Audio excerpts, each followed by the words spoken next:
महाराष्ट्र। नाशिकच्या चांदवड इथे रेणुका माता मंदिर आणि चंद्रेश्वरी मंदिर परिसरातील धबधबे आता प्रवाहित झालेले आहेत। गेल्या 15 दिवसापासून नाशिकच्या ग्रामीण भागामध्ये पाऊस पडत नव्हता, मात्र आता मागच्या 3 दिवसापासून सलग पाऊस पडतोय, त्यामुळे आता पिकांना सुद्धा जीवनदान मिळालंय। अशातच मुंबई आग्रा महामार्गावर असलेल्या रेणुका माता मंदिर परिसरातल्या डोंगरावरील धबधबे आता पर्यटकांना भुरळ घालतायत। आमचे प्रतिनिधी संतोष खताळ याबाबत आणखी तपशील देत आहेत, बघूया।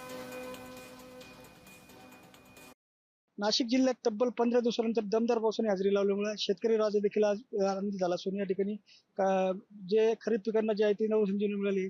मात्र आपण आता सध्या चांदवडच्या चंद्रेश्वरी मंदिराजवळ या ठिकाणी उभा असून या ठिकाणी जे धबधबे आहे ते देखील मोठ्या प्रमाणात प्रभावित झालेले असून या ठिकाणी डोंगरावरून जे धबधबे आहे ते त्याचं निसर्ग सौंदर्य वातावरण जे आहे ते या ठिकाणी निर्माण झालं असून या ठिकाणी धबधब्यांचे आहे मोठ्या प्रमाणावर पाणी डोंगरावरून खाली पडत आहे आणि जणू काही स्वर्ग त्या ठिकाणी उतरलाय काय असा भास या ठिकाणी होत आहे आणि पर्यटकांचे देखील पावले या ठिकाणी आता या धबधब्याकडे आकर्षित होताना दिसत आहे।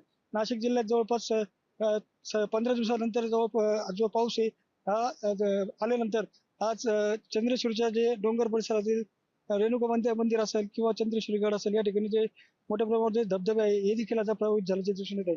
जय महाराजसाठी संतोष खताळ, नाशिक, चांदवड।